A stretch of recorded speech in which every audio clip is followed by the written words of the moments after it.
Ya pemirsa Garuda TV kembali lagi bersama saya Alfi Sahrin dalam Lampung 8. Sejumlah informasi telah kami rangkai dan siap kami sajikan untuk Anda. Inilah Lampung 8 selengkapnya.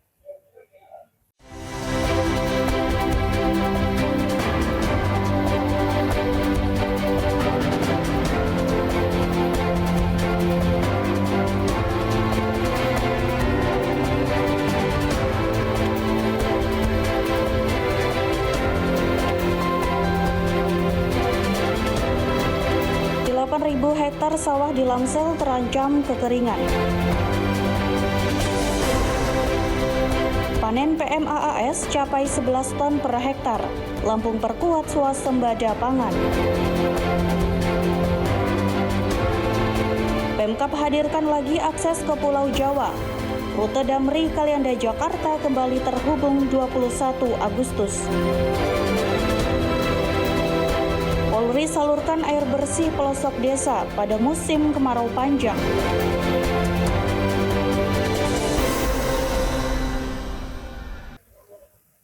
Pemirsa, penataan kawasan pesisir Lampung kembali didorong untuk menjadi motor pertumbuhan ekonomi.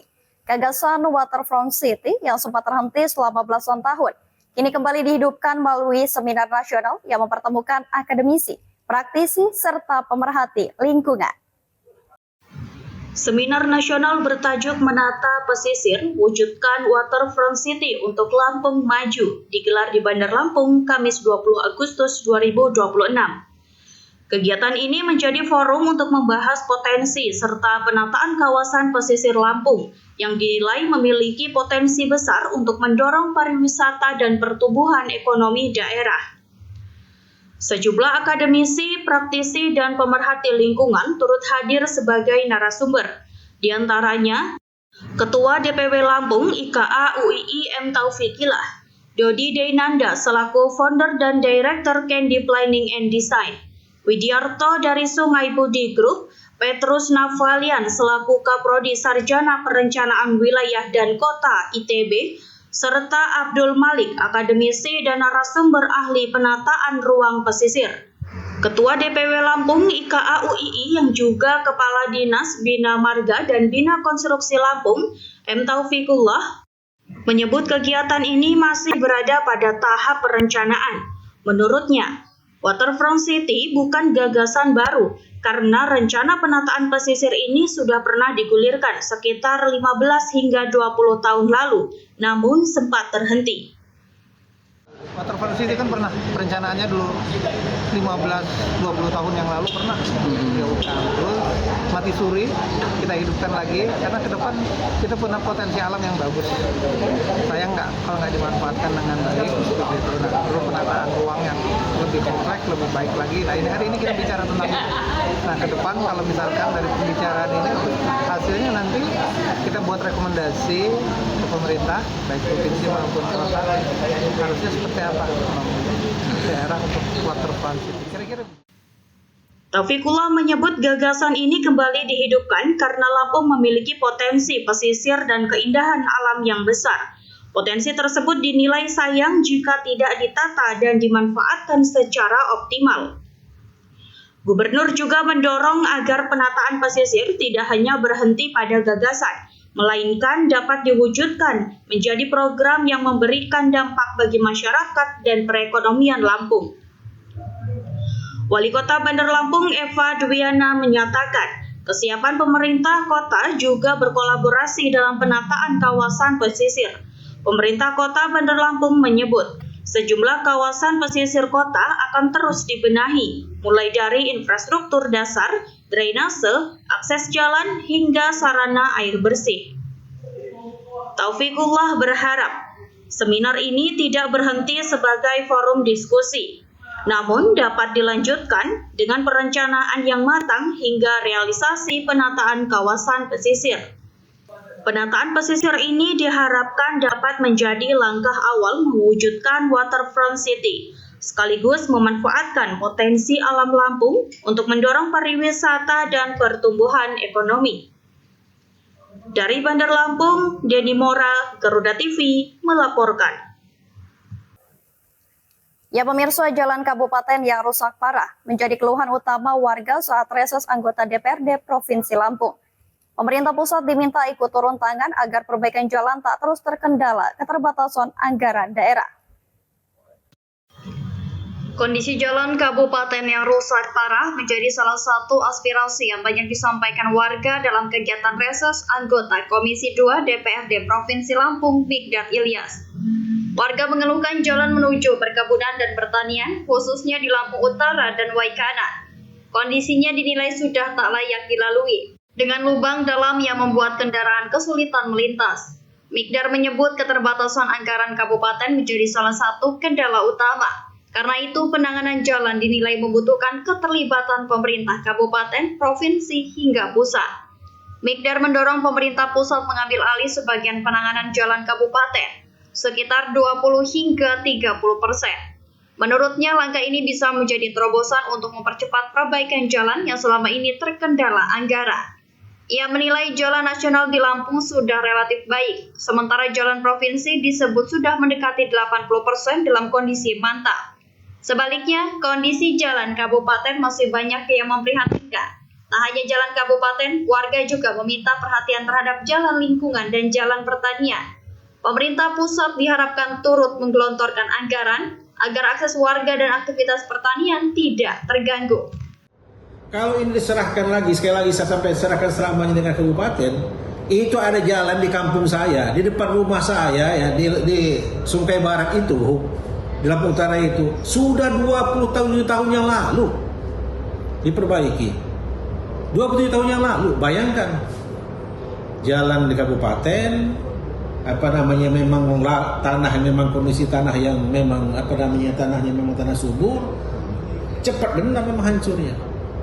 Nah, inilah yang kita harapkan, perlu mungkin ada kebijakan yang perlu diperbaiki, ya. Regulasi mungkin perlu dirubah. Kita berharap sekali lagi kalau bisa itu langsung ditangani oleh pemerintah pusat, karena di sana itu anggarannya banyak, ya. Tapi mengenai pekerjaan, ya, penanganannya memang ini ditangani langsung oleh kementerian. Mikdar menegaskan perubahan regulasi perlu dilakukan agar pemerintah pusat dapat turut menangani jalan kabupaten. Dengan intervensi pusat, perbaikan jalan diharapkan tak lagi berjalan lambat dan masyarakat segera merasakan manfaat pembangunan. Dari Bandar Lampung, Elta Media, Garuda TV melaporkan. Pemirsa, perkara dugaan korupsi markup tanam tumbuh pengadaan tanah pembangunan bendungan Marga 3 Lampung Timur berujung vonis penjara bagi 2 terdakwa. Iman Suwenli divonis 5 tahun penjara, sementara Musliman diganjar hukuman 4 tahun 6 bulan. Majelis Hakim Pengadilan Tipikor Tanjung Karang menyatakan Iman Suwenli dan Musliman terbukti bersalah melakukan tindak pidana korupsi. Ketua Majelis Hakim Endam Sugiarto menjatuhkan pidana penjara 5 tahun kepada Iman Suwenli, sedangkan Musliman dijatuhi hukuman 4 tahun 6 bulan penjara. Keduanya juga diwajibkan membayar denda masing-masing 200 juta rupiah, sedangkan Iman Suwenli diwajibkan membayar uang pengganti sebesar 545.949 rupiah. Sedangkan Musliman diwajibkan membayar 185 juta rupiah. Uang pengganti wajib dibayarkan paling lama 1 bulan setelah putusan berkekuatan hukum tetap. Jika tidak dibayar, harta benda terdakwa dapat disita dan dilelang. Atas putusan tersebut, Jaksa Penuntut Umum maupun Iman Suwenli menyatakan masih pikir-pikir, sementara Musliman menyatakan menerima putusan. Kasus ini bermula dari dugaan praktik markup dalam pengadaan tanah untuk pembangunan bendungan Marga 3. Jaksa menyebut kedua terdakwa menempatkan atau menitipkan tanaman, kolam ikan, gubuk, hingga sumur bor di sejumlah lahan warga terdampak genangan bendungan Marga 3, Desa Trimulyo, Kecamatan Sekampung, Lampung Timur. Objek-objek tersebut kemudian masuk dalam daftar inventarisasi dan identifikasi sebagai objek yang mendapatkan pembayaran ganti rugi. Namun, jaksa menyebut sebagian data tidak sesuai dengan kondisi sebenarnya dan pendataan tidak seluruhnya dilakukan melalui pengecekan fisik di lapangan. Praktik tersebut terungkap setelah kantor jasa penilai publik atau KJPP Anas Karim Rifai dan rekan melakukan inspeksi lapangan pada Oktober 2021. Hasilnya, ditemukan perbedaan antara daftar nominatif dengan kondisi di lapangan. Perbedaan meliputi nama pemilik, jumlah dan jenis tanaman, luas lahan, hingga keberadaan kolam ikan. Perbedaan tersebut ditemukan pada 724 bidang dari total 964 bidang tanah yang dinilai di Desa Tripulyo.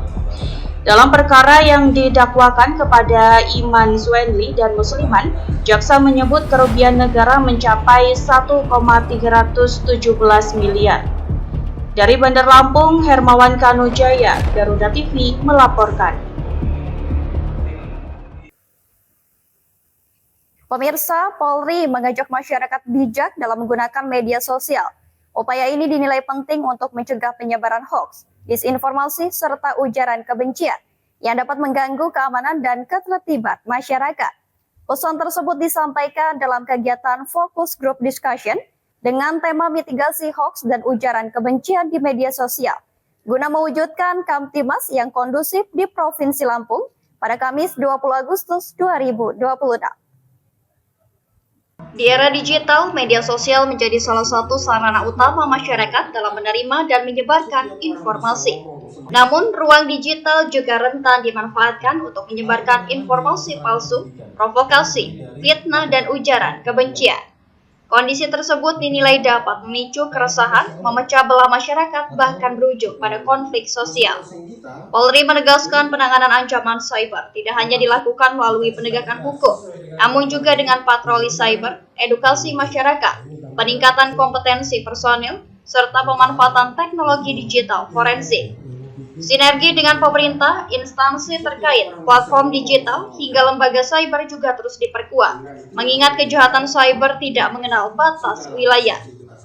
Polri juga mengingatkan setiap aktivitas di media sosial memiliki konsekuensi, termasuk konsekuensi hukum. Karena itu, masyarakat diminta lebih bertanggung jawab dalam membuat, menggunakan, dan menyebarkan konten di ruang digital. Melalui kolaborasi seluruh elemen masyarakat, Polri berharap media sosial dapat menjadi sarana edukasi, komunikasi, dan penyebaran informasi positif, sehingga situasi Kamtimas di Provinsi Lampung dapat tetap aman, damai, dan kondusif, baik di dunia nyata maupun di ruang digital. Dari Bandar Lampung, Hermawan Kanujaya, Garuda TV, melaporkan. Program SMK Go Global kembali dibuka di Provinsi Lampung dengan kuota 1.460 peserta pada 2026. Program ini menyiapkan generasi muda melalui pelatihan dan sertifikasi agar memiliki kompetensi sesuai kebutuhan pasar kerja luar negeri. Menariknya, program ini diberikan secara gratis, peserta mendapat insentif dan disediakan tempat menginap selama pelatihan. Program SMK Go Global menjadi salah satu upaya menyiapkan tenaga kerja muda Indonesia agar mampu bersaing di pasar kerja internasional. Secara nasional, program ini menargetkan 500.000 peserta hingga 2029. Sementara pada 2026, targetnya mencapai 40.000 peserta.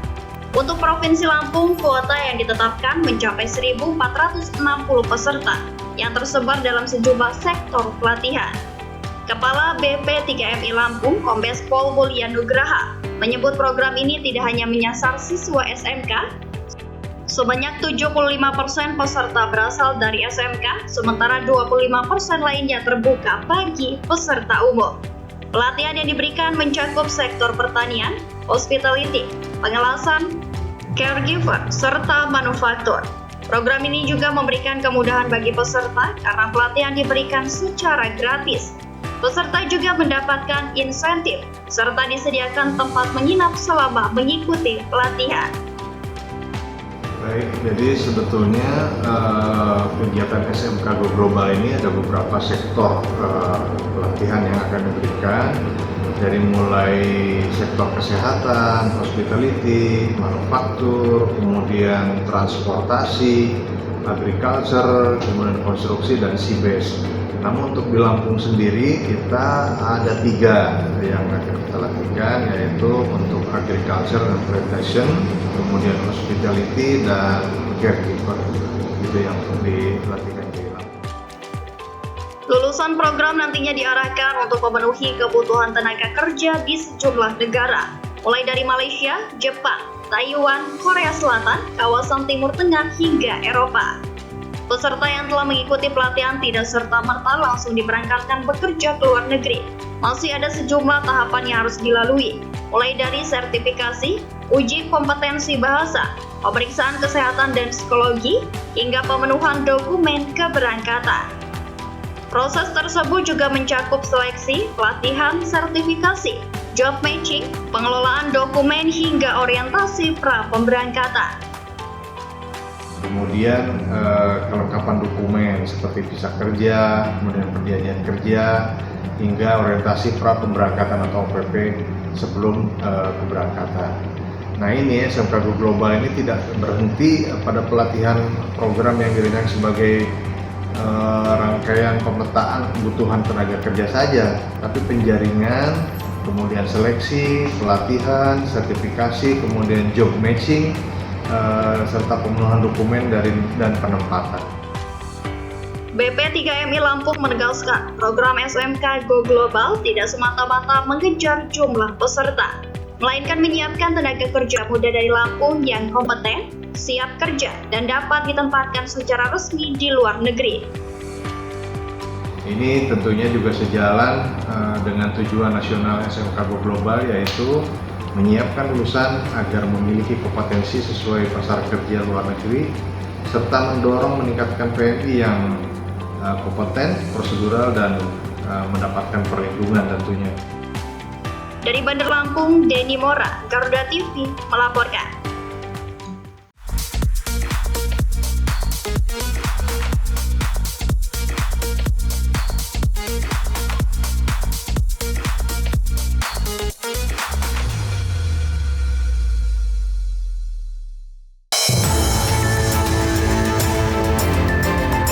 Peristiwa apa saja yang menjadi sorotan di tanah air dan mancanegara?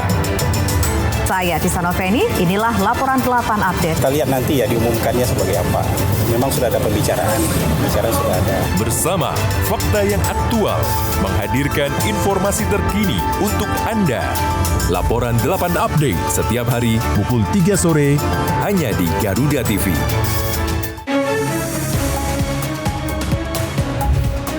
Rangkaian informasi terkini dan mendalam, mengupas peran strategi dan peran penting para pengambil kebijakan.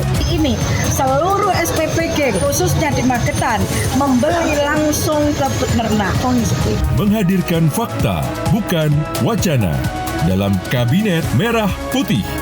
Senin sampai Jumat pukul 4 sore, hanya di Garuda TV. Yang pertama dan paling hangat, informasi yang menemani Anda memulai ragam aktivitas. Yang ada di daerah, karena intensitas hujannya masih bagus, maka petani itu begitu panen, dia pengen segera nanam, mumpul hujannya masih. Jadikan pagi Anda lebih berarti dengan kabar terkini. Laporan 8 pagi setiap hari pukul 6 pagi. Hanya di Garuda TV. Di tengah perubahan dan dinamika bangsa, ada isu yang memerlukan sebuah solusi. Dan menjadikan Indonesia ini sebagai aktor dalam perubahan global yang sedang terjadi. Bukan hanya penegakan hukum terhadap penyalahgunaan narkoba, tapi juga ada pencegahan. Bersama narasumber terpercaya, mengulas topik terkini untuk negeri. Indonesia Kita, Senin hingga Jumat pukul 7 malam, hanya di Garuda TV.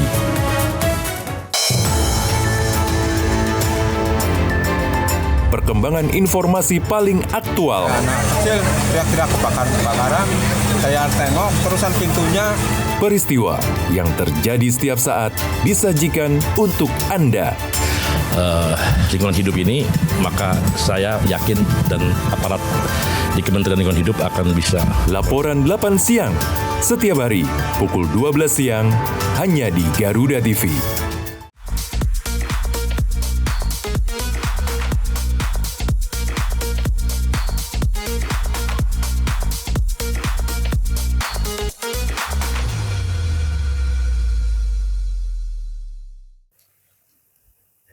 Informasi lainnya pemirsa, perkembangan pariwisata di Kota Bandar Lampung terus meningkat seiring akses jalan tol yang mempercepat waktu tempuh dari Sumatera Selatan. Kondisi ini mendorong wisatawan Sumatera Selatan untuk berkunjung dan menginap di Bandar Lampung. Meningkatnya kunjungan wisatawan dari Sumatera Selatan menjadi salah satu pendorong perkembangan sektor pariwisata di Kota Bandar Lampung. Kepala Dinas Pariwisata Kota Bandar Lampung, Adian Sah mengatakan, akses jalan tol Palembang Bandar Lampung membuat waktu tempuh semakin singkat, sehingga banyak wisatawan dari Sumatera Selatan memilih Bandar Lampung menjadi tempat menginap. Pemerintah Kota Bandar Lampung juga terus mendorong investasi di sektor pariwisata, mulai dari hotel hingga destinasi wisata. Saat ini pilihan akomodasi di Bandar Lampung semakin beragam, mulai dari hotel bintang 5 hingga hotel kelas menengah. Tak hanya akomodasi, pengembangan kuliner dan ekonomi kreatif juga terus digencarkan. Pemkot memberikan pelatihan kepada chef di hotel agar mampu menyajikan kuliner khas dan masakan tradisional Lampung. Sektor ekonomi kreatif juga dikembangkan melalui produk tapis, mulai dari tas, gantungan kunci, hingga tempat tisu. Pembinaan dilakukan agar produk khas Lampung semakin dikenal dan memiliki nilai jual. Adiansyah menambahkan, Pemkot mendorong hotel dan destinasi wisata untuk menampilkan ciri khas Lampung, mulai dari pemutaran lagu daerah hingga penggunaan ornamen khas Lampung. Pemkot juga terus mengembangkan wisata budaya di kawasan Teluk Betung, khususnya Kelurahan Negeri Olok Gading dan Kuripan. Bantuan dan pelatihan diberikan mulai dari tarian, kuliner khas Lampung, hingga pembinaan pelaku usaha tapis. Pengembangan wisata budaya tersebut dilakukan secara bertahap. Rapat lintas OPD juga telah digelar untuk memperkuat pengembangan dan pembenahan kawasan wisata budaya Teluk Betung. Kita juga yang pertama kita untuk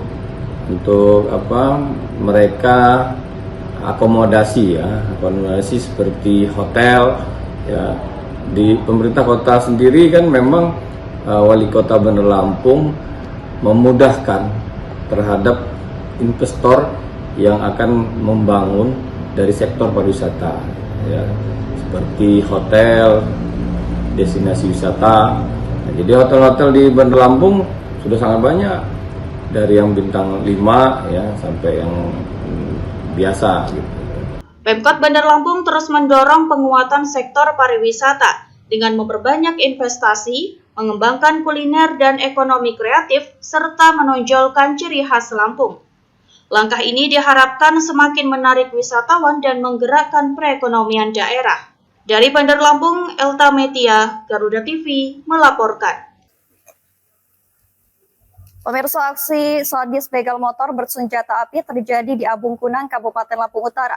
Seorang pelajar SMA Negeri Abung Kunang, Lampung Utara yang melawan agar motornya tak dirampas begal, ditembak pelaku. Akibat perut bagian kiri ditembus peluru senjata api begal, usus dan ginjalnya pecah.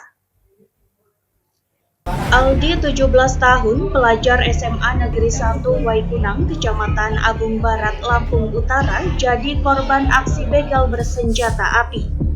Saat berangkat sekolah Rabu pagi 19 Agustus, Aldi dicegat begal.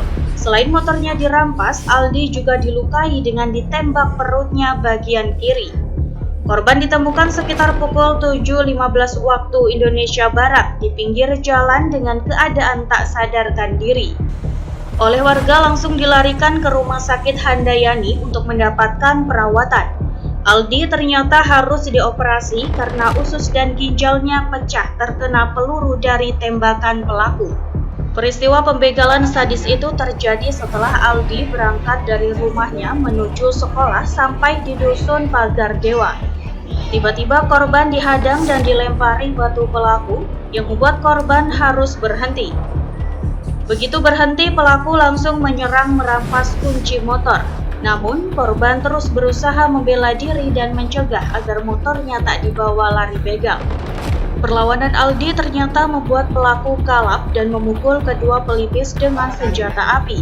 Karena Aldi terus melakukan perlawanan, pelaku berang dan menembakkan senjata apinya ke perut bagian kiri korban. Berangkat sekolah ke rumah Kabo 4 Abing Tunang pas di tengah perjalanan dibegal sama orang Pak. Peristiwa ini kita ketahui dari mana? Ini dari tetangga ngepel ke saya Pak, ke rumah.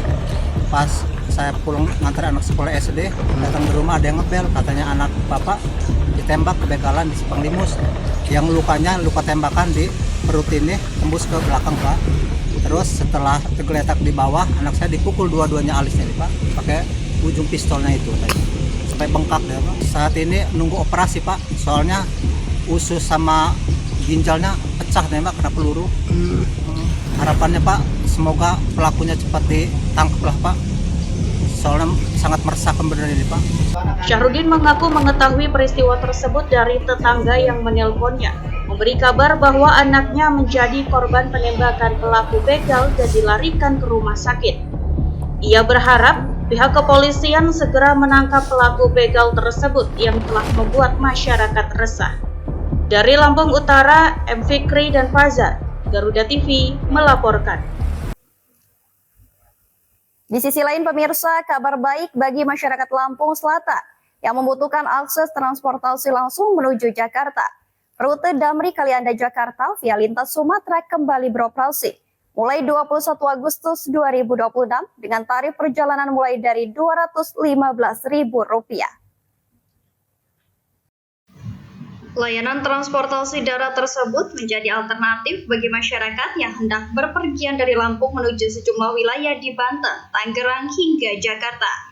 Selain melayani keberangkatan dari Kalianda, rute ini juga terhubung dengan stasiun KA Tanjung Karang, serta sejumlah titik strategis di sepanjang perjalanan. Adapun rute perjalanan Lampung-Jakarta meliputi stasiun kereta api Tanjung Karang Kalianda, rumah makan siang malam, Desa Hatta, loket Damri Serang, terminal Poris, terminal BSD hingga stasiun kereta api Gambir. Untuk keberangkatan dari stasiun kereta api Tanjung Karang menuju Serang, Poris, BSD maupun Gambir, bus dijadwalkan berangkat pukul 9.00 waktu Indonesia bagian Barat. Sementara itu, keberangkatan dari Kalianda tersedia pada pukul 10.30 waktu Indonesia bagian Barat. Khusus masyarakat yang berangkat dari Kalianda, titik layanan penumpang berada di loket Damri, kawasan Taman Edukasi, tepatnya di samping kantor polisi militer Lampung Selatan. Dengan tersedianya titik keberangkatan tersebut, masyarakat dapat memilih lokasi dan tujuan perjalanan sesuai kebutuhan. Dari sisi tarif, perjalanan dari stasiun kereta api Tanjung Karang, Hatta maupun Kalianda menuju Gambir ditetapkan sebesar Rp255.000. Sementara perjalanan menuju Serang, Poris atau BSD dikenakan tarif mulai dari Rp215.000. Tak hanya menawarkan akses perjalanan antar kota, layanan tersebut juga dilengkapi fasilitas yang menunjang kenyamanan penumpang selama perjalanan jarak jauh. Bus menggunakan konfigurasi kursi set 22, reclining, serta dilengkapi pendingin udara, toilet, colokan pengisi daya, dan kamera pengawas. Penumpang juga memperoleh snack dan air mineral selama perjalanan.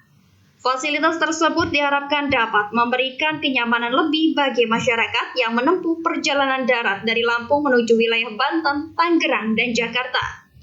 Sekretaris Daerah Kabupaten Lampung Selatan, Supriyanto, mengatakan pengoperasian kembali rute tersebut merupakan bagian dari upaya pemerintah Kabupaten Lampung Selatan bersama Damri dalam meningkatkan pelayanan transportasi bagi masyarakat.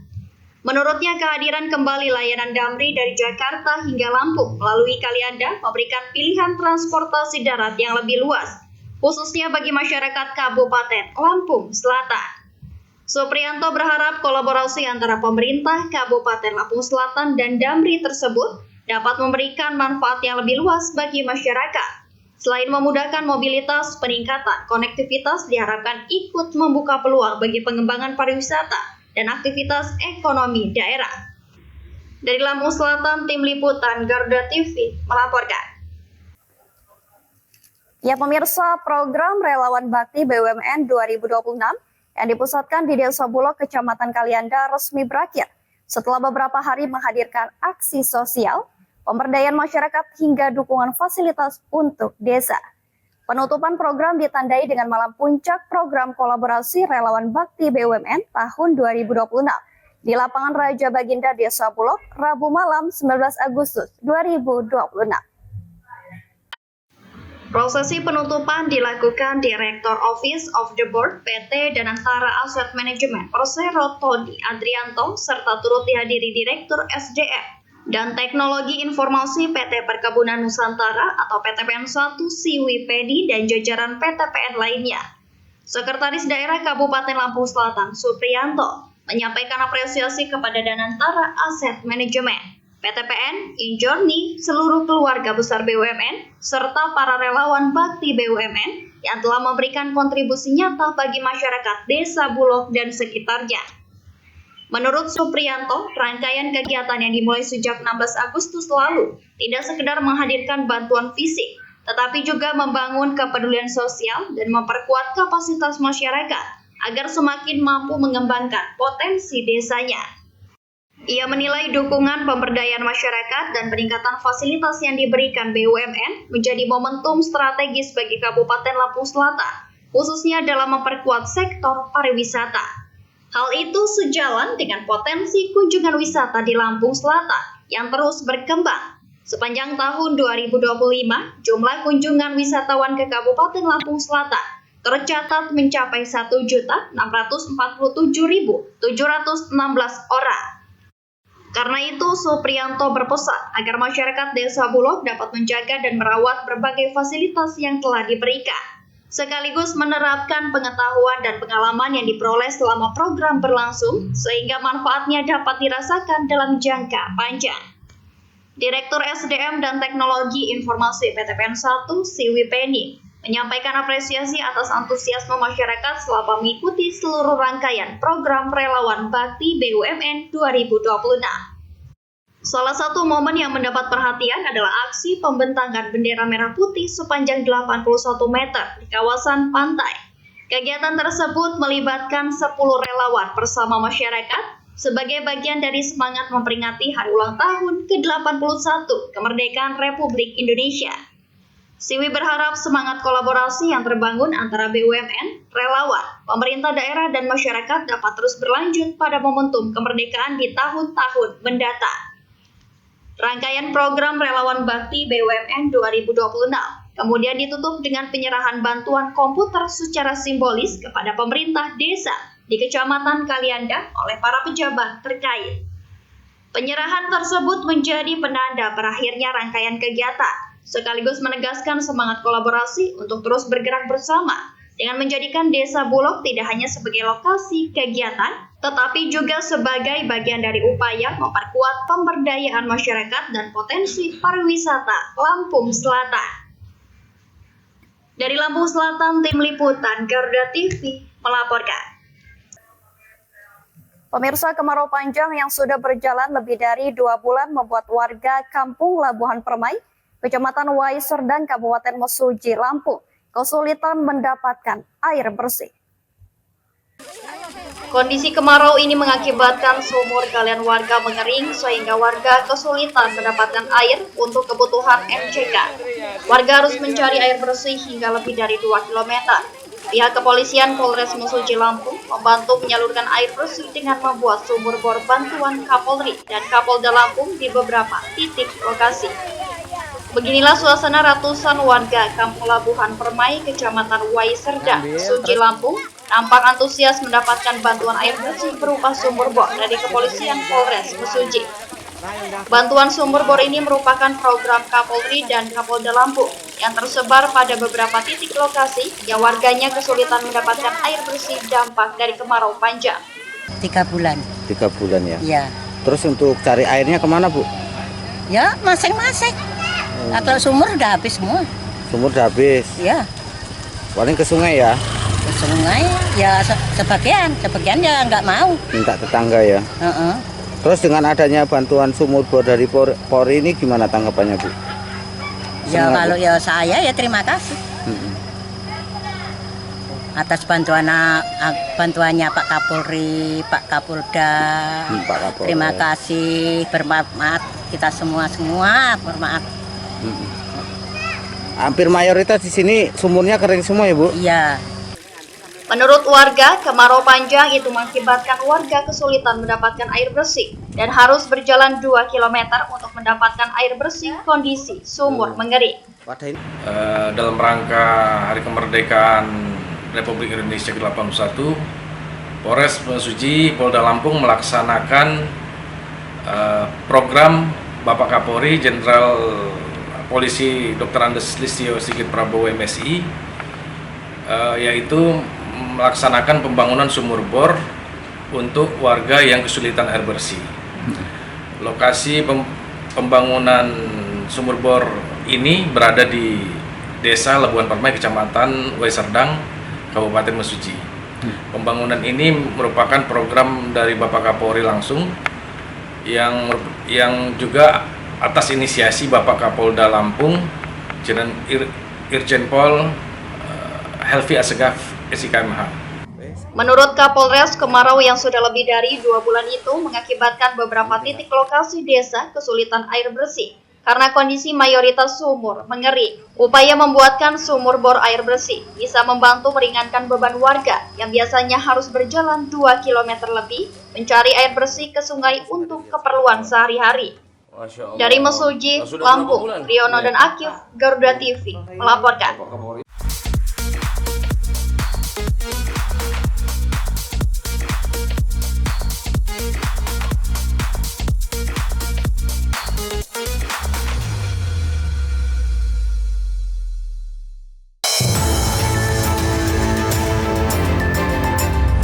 Update kasus jam isu terhangat langsung dari lapangan.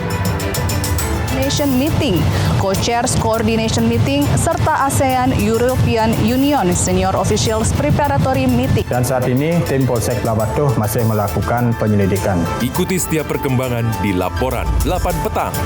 Setiap hari pukul 6 sore, hanya di Garuda TV.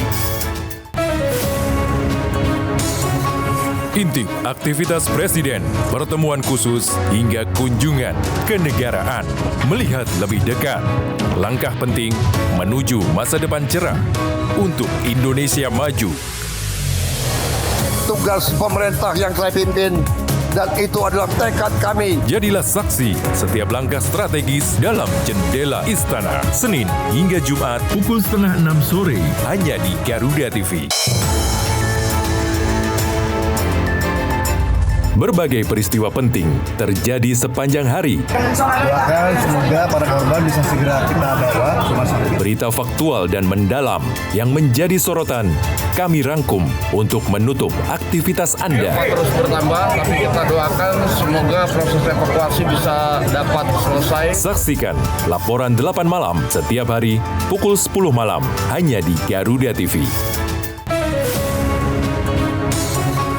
Intip lebih dekat aktivitas Presiden dari agenda kenegaraan, pertemuan strategis, hingga momen-momen penting di balik istana. Bahwa rakyat kita ingin melihat bukti. Sudah terlalu lama saya merasakan ya. Ikuti setiap langkah dan kebijakan yang menentukan arah bangsa. Dalam Jendela Istana Akhir Pekan, setiap Sabtu dan Minggu, pukul 5:30 sore, hanya di Garuda TV. Ekonomi terus bergerak cepat dan setiap perubahan membawa dampak besar. Kami hadir dengan update terkini seputar keuangan, perdagangan, investasi, hingga sektor strategis lainnya. Kita harus dorong ke untuk bensin, etanol, E20. Itu adalah bagian salah satu strategi. Jangan lewatkan Ekonomi 8, Senin hingga Jumat pukul 9 pagi, hanya di Garuda TV.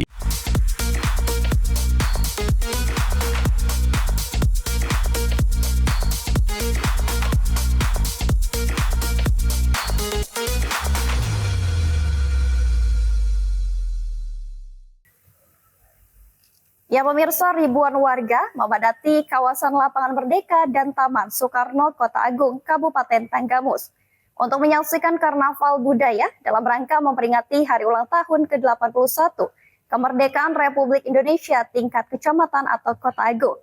Karnaval yang mengusung tema generasi yang tangguh, bersatu, semangat berkarya menyongsong Indonesia Emas 2045 dilepas oleh Bupati Tanggamus Muhammad Saleh Asnawi.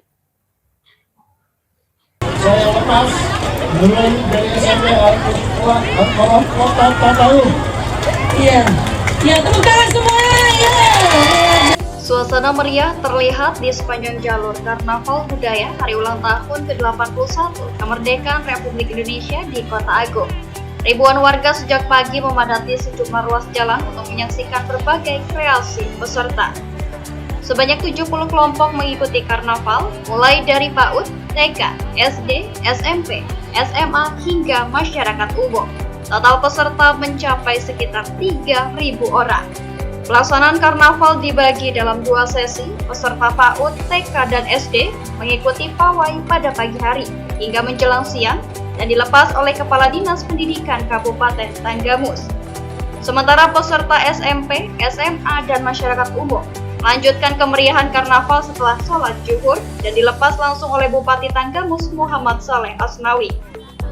Salah satu peserta SMP Negeri 1 Kota Agung menerjunkan sebanyak 824 siswa untuk turut memeriahkan karnaval budaya tahun ini. Berbagai atraksi, tarian daerah, serta kostum unik dan kreatif ditampilkan peserta di sepanjang jalan. Penampilan tersebut mendapat sambutan meriah dari masyarakat. Tepuk tangan dan sorak-sorai penonton terus mengiringi setiap kelompok yang melintas. Karnaval ini tidak hanya menjadi hiburan bagi masyarakat, namun juga menjadi ajang menampilkan keberagaman dan kekayaan budaya. Kalau pagi dia PAUD, TK, sama tingkat SD. Diikuti sekitar 3.000 orang. 3.000. Jaraknya berapa kilo Pak muternya?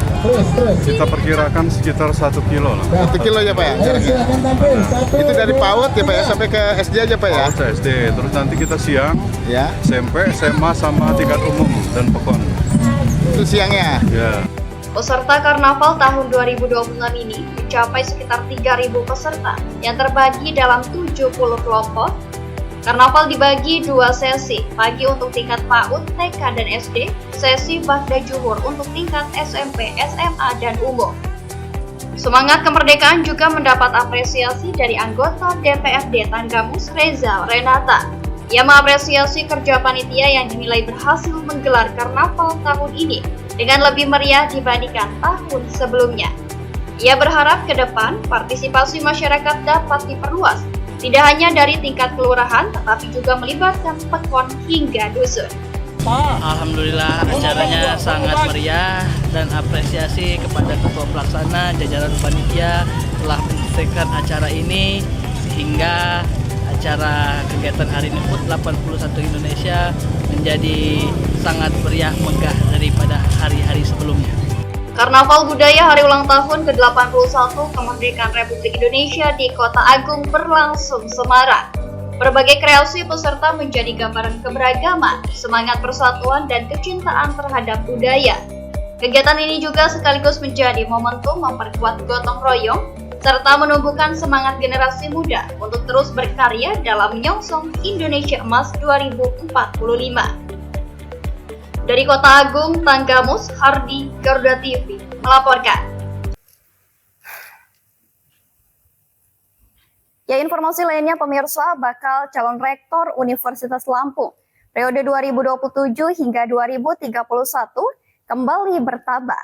Mantan Ketua Ikatan Dokter Indonesia Provinsi Lampung, Profesor Dr. Asep Sukohar, menyerahkan berkas pendaftaran pada Kamis pagi 20 Agustus 2026. Ia menjadi pendaftar ketiga setelah sebelumnya Profesor Warsito dan Dr. Budiono lebih dahulu menyerahkan berkas pendaftaran. Masuknya mantan Ketua IDI Lampung tersebut menambah warna dalam persaingan menuju kursi pimpinan Unila untuk periode 4 tahun mendatang. Profesor Asep memiliki latar belakang sebagai dokter, akademisi, guru besar, serta pimpinan perguruan tinggi. Pengalaman tersebut menjadi bekal yang dibawanya untuk ikut menentukan arah pengembangan Unila ke depan. Profil resmi Guru Besar Unila mencatat Profesor Asep Sukohar sebagai Guru Besar Fakultas Kedokteran dengan kepakaran di bidang farmakologi dan farmasi klinis. Selain kiprahnya di dunia akademik, Profesor Asep juga memiliki pengalaman dalam organisasi profesi kedokteran, termasuk pernah dipercaya memimpin IDI Provinsi Lampung. Meski namanya kini masuk dalam bursa Pilrek Unila, Profesor Asep tetap tampil dengan gaya yang dikenal low profile. Ia menyampaikan keputusannya maju dalam kontestasi tersebut semata-mata untuk ikut meningkatkan dan mengembangkan PTN terbesar di Provinsi Lampung. Sebelumnya, dua akademisi Universitas Lampung, Profesor Warsito dan Budiono, lebih dulu mendaftarkan diri sebagai bakal calon rektor Unila periode 2027 hingga 2031. Keduanya telah menyerahkan berkas pendaftaran kepada panitia pemilihan rektor dan siap mengikuti seluruh tahapan seleksi yang telah ditetapkan. Profesor Warsito datang ke sekretariat panitia pemilihan rektor di lantai 3 gedung rektor didampingi 3 guru besar dan 2 staf. Sebanyak 13 formulir beserta berkas persyaratan diserahkan. Dan berdasarkan verifikasi awal, dokumen yang disampaikan dinyatakan lengkap. Profesor Warsito menyebut keikutsertaannya dalam Pilrek merupakan bagian dari amanah yang dipercayakan kepadanya. Profesor Warsito membawa sejumlah dokumen yang merepresentasikan rekam jejak akademik dan pengalaman kepemimpinannya, di antaranya SK Profesor dengan angka kredit 1,50, SK kenaikan pangkat pembina utama golongan 4E, serta dokumen pengalaman manajerial. Pengalaman tersebut antara lain sebagai sekretaris jurusan fisika, ketua jurusan, pembantu dekan, kepala pusat kurikulum, ketua senat, dekan FMIPA, atas pendidikan dan kebudayaan di Paris, hingga deputi di Jakarta. Sementara itu, Budiono menyerahkan berkas pendaftarannya. Budiono berangkat dari Fakultas Hukum, diiringi sejumlah rekan sejawat dan mahasiswa. Mengenakan kemeja putih dan celana hitam, Budiono berjalan menuju gedung rektorat untuk menyerahkan berkas pendaftaran. Sekitar pukul 9 pagi, rombongan diterima langsung Ketua Panitia Pemilihan Rektor, Profesor Muhammad Akib. Proses penyerahan berkas berlangsung sekitar 20 menit. Usai penyerahan berkas, Budiono kembali diiringi sejumlah mahasiswa dan dosen dengan seruan dukungan di depan gedung rektorat. Langkah selanjutnya kita kita sudah ikuti tahapan yang telah ditetapkan, ya, seperti nanti ada sosialisasi ke fakultas-fakultas. Dan puncaknya nanti sosialisasi di Gedung Serbaguna Unila, dan di situ kita akan memaparkan program-program kerja kita apabila nanti kita terpilih menjadi rektor Unila untuk periode 2027-2031. Panitia menjelaskan, pendaftaran calon rektor Unila telah dibuka sejak 14 Agustus 2026. Para pendaftar wajib memenuhi sejumlah persyaratan. Di antaranya, surat pernyataan tidak sedang menjalani tugas atau izin belajar lebih dari 6 bulan, serta surat pernyataan tidak sedang menjalani hukuman disiplin. Dari Bandar Lampung, Tim Liputan Garuda TV melaporkan. Ya, sementara itu pemirsa, Provinsi Lampung terus mendorong peningkatan produktivitas pertanian melalui program pertanian modern Advanced Agriculture System. Program ini ditandai dengan panen padi di Desa Ramanirwana, Kecamatan Seputih Raman, Kabupaten Lampung Tengah, pada Kamis 20 Agustus 2026.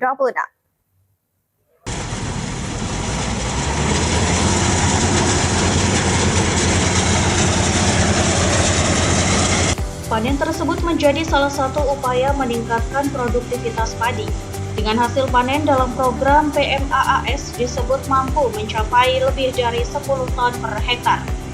Gubernur Lampung Rahmat Mirzani Zausal mengatakan, peningkatan produktivitas pertanian menjadi bagian penting dalam meningkatkan kesejahteraan petani. Menurutnya, sektor pertanian menjadi sumber penghidupan bagi sebagian besar masyarakat Lampung.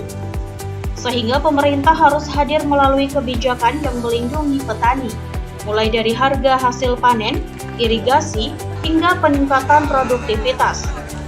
Kalau untuk turun, insya Allah perpadi, bulog, dan lain siap.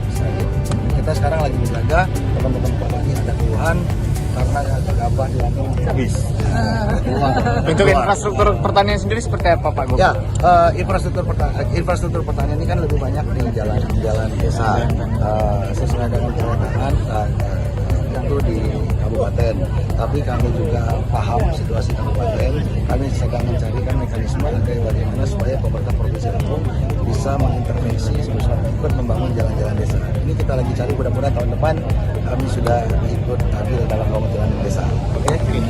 Pemprov Lampung juga menyiapkan program pupuk organik cair yang diharapkan dapat mendukung peningkatan produksi padi. Gubernur Rahmat Mirzani menyebutkan, program tersebut akan terus diperluas agar petani di Lampung mendapatkan dukungan sarana produksi pertanian. Selain itu, perbaikan jaringan irigasi juga menjadi perhatian agar petani dapat meningkatkan frekuensi musim tanam dan produksi. Dalam kegiatan panen PMAAS ini, pemerintah juga menyalurkan sejumlah bantuan kepada kelompok tani.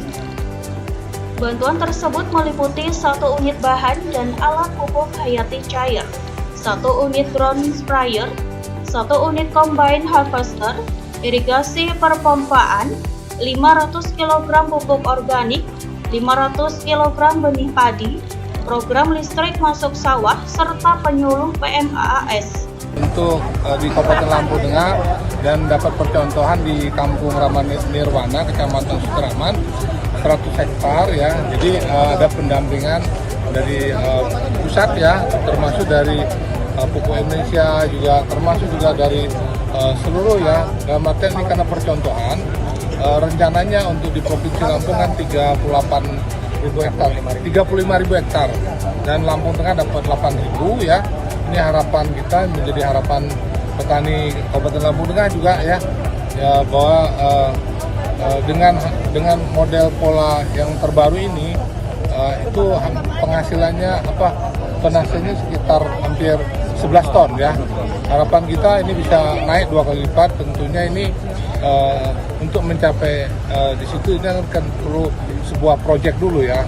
Staf ahli Menteri Pertanian bidang hubungan kelembagaan, regulasi dan reformasi birokrasi TNI Latifah mengatakan, Lampung memiliki peran penting dalam mendukung produksi pangan.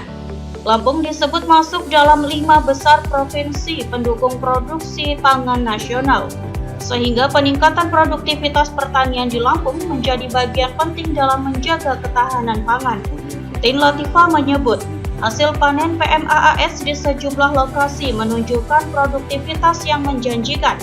Bahkan, terdapat hasil panen yang mencapai lebih dari 11 ton per hektar. PMAAS itu adalah program yang diluncurkan Bapak Menteri Pertanian ya. Pertanian modern, advanced agriculture system. Jadi dengan PMAAS ini harapannya memang benihnya bertambah. Dari biasanya 25 sampai 30 menjadi 50 sampai 70 kilo per hektar. Tetapi produksinya nanti akan meningkat, harapannya minimal 2 kali lipat. Jadi kalau biasanya 5 ton per hektar bisa minimal 10 ton per hektar, dan itu sudah terbukti. Terbukti bukan hanya 10 ton per hektar. Di Lampung ini kita bisa mencapai tadi ujurannya 3 kali, ada 10,4, 11,4, 11,7. Artinya ini adalah program yang sangat bisa dicapai. Bukan hanya program yang masih dalam hayalan ya atau angan-angan, hanya cita-cita, kenyataannya bisa dicapai. Dan harapannya Bapak Menteri menyampaikan kalau PMAAS ini bisa kita laksanakan, targetnya tahun depan 1 juta hektar. Oke, selain di Lampung Tengah sendiri, di daerah mana lagi Bu? Semua Lampung itu 15 kabupaten kota mendapatkan target 35.100 hektar. Jadi kalau se-Indonesia kita 1 juta hektar untuk tahun 2026. Tim juga mendorong petani untuk memaksimalkan musim tanam, termasuk pada periode dengan ketersediaan air yang terbatas. Sinergi pemerintah pusat dan daerah, dukungan sarana produksi serta pemanfaatan teknologi pertanian diharapkan mampu memperkuat swasembada pangan, sekaligus meningkatkan kesejahteraan petani di Lampung. Dari Lampung Tengah, Rafika Utami, Garuda TV melaporkan. Pemirsa, pemerintah Provinsi Lampung masih menunggu regulasi turunan sebagai dasar pelaksanaannya, bahwa P3K termasuk peluang pengangkatan P3K paruh waktu menjadi P3K penuh waktu, hingga mengikuti seleksi CPNS untuk menjadi PNS, Pemprov Lampung juga telah melakukan komunikasi terkait kebijakan tersebut dan akan menyesuaikan proses penataan kepegawaian apabila regulasi resmi telah diterbitkan. Pemerintah bersama DPR tengah menyiapkan skema baru bagi pegawai pemerintah dengan perjanjian kerja P3K, termasuk peluang pengangkatan P3K paruh waktu menjadi P3K penuh waktu, hingga selanjutnya mengikuti seleksi calon pegawai negeri sipil untuk menjadi PNS. Kepala Badan Kepegawaian Daerah BKD Provinsi Lampung, Randy Reswandi, mengatakan mekanisme tersebut masih dalam pembahasan pemerintah pusat. Pemerintah daerah masih menunggu regulasi turunan sebagai dasar pelaksanaannya. Randy memastikan Pemprov Lampung akan mengikuti dan menjalankan kebijakan pemerintah pusat apabila regulasi terkait skema baru tersebut telah ditetapkan. Ia menjelaskan, di lingkungan Pemprov Lampung terdapat ribuan P3K, termasuk tenaga guru yang berstatus paruh waktu.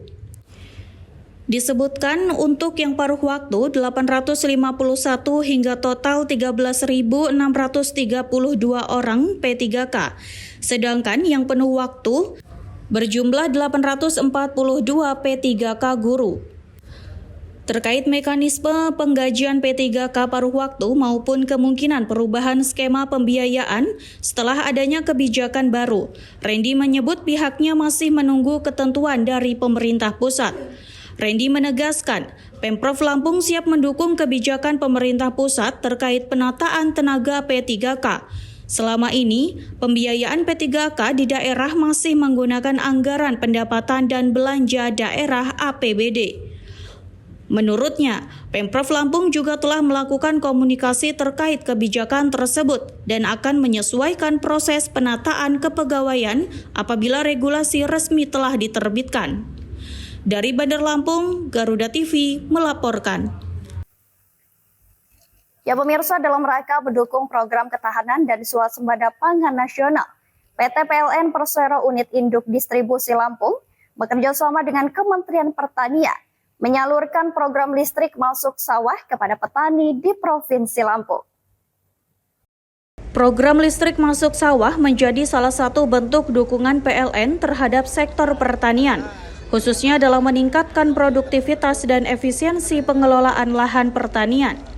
Dalam kegiatan panen raya di Desa Rama Nirwana, Kecamatan Seputih Raman, Kabupaten Lampung Tengah, PLN UID Lampung turut menyerahkan perangkat kelistrikan beserta pompa air untuk mendukung kebutuhan irigasi petani. Program ini diharapkan memudahkan petani mengoperasikan pompa irigasi, sehingga ketersediaan air untuk tanaman dapat terjaga, terutama saat petani menghadapi keterbatasan curah hujan. Di lokasi tersebut, jaringan listrik telah menjangkau area persawahan sejauh kurang lebih 1 km. Dengan adanya akses listrik, petani diarahkan tidak lagi sepenuhnya mengandalkan bahan bakar minyak untuk mengoperasikan pompa air. Kondisi ini dinilai dapat menekan biaya operasional, sekaligus meningkatkan efisiensi pengairan lahan pertanian. Hermansyah selaku Ketua Listrik Masuk Sawah yang juga menjabat sebagai staf ahli Kementerian Pertanian mengatakan pihaknya akan terus berkoordinasi dengan PLN dalam mendukung pelaksanaan program listrik masuk sawah di Provinsi Lampung.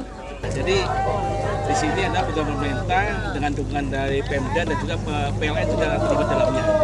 Kita telah mensupport untuk di lokasi Lampung Tengah ini ada masuk jaringan sepanjang sekitar siap-siap ya, video PLN untuk mensuplai kebutuhan air bersih. Jadi nanti listrik masuk untuk menggunakan pompa, tujuannya supaya air ke pesawat lancar. Dan ini terbukti bahwa air yang digunakan melalui pompa listrik ini lebih hemat, Pak, lebih efisien ya. Dan juga tidak perlu menoperator karena begitu dinyalakan langsung hidup. Nanti ketika selesai waktunya tinggal dimatikan atau kasih timer bisa otomatis sendiri, Pak. Program ini juga menjadi bagian dari kolaborasi pemerintah pusat, pemerintah daerah, PLN, dan petani dalam memperkuat ekosistem pertanian, sekaligus mendorong peningkatan produktivitas dan kesejahteraan petani. Sementara itu, General Manager PLN UID Lampung, Noer Suratmoko mengatakan, PLN berkomitmen mendukung program swasembada pangan yang menjadi salah satu program prioritas Presiden Prabowo Subianto. Menurutnya, penyediaan akses listrik di area persawahan diharapkan dapat mempermudah petani mendapatkan sumber air, sehingga risiko kegagalan panen dapat ditekan. Sinergi antara Kementerian Pertanian, pemerintah daerah, dan dalam hal ini kita melihat ada GM PLN Lampung yang hadir dalam acara PMHS ini, dalam arti bahwa kita sendiri akan mensinergikan dengan PLN, akan mengumpulkan seluruh Lampung mengenai masalah listrik masuk sawah di Provinsi Lampung. Dengan demikian semua gapoktan yang mempunyai masalah dengan listrik di area mereka itu bisa melaporkan ke kita dan kita langsung bersinergi dengan PLN. Dengan demikian, dengan kebutuhan air, apalagi kita punya pompa yang Pak Amran sendiri mencanangkan sampai 80.000 pompa ya, itu sendiri paling tidak sudah ada listrik di wilayah sawah. Melalui program listrik masuk sawah, PLN UID Lampung menegaskan komitmen untuk turut mendukung program strategis pemerintah, khususnya dalam memperkuat ketahanan pangan nasional, meningkatkan produktivitas, dan mendorong kesejahteraan petani.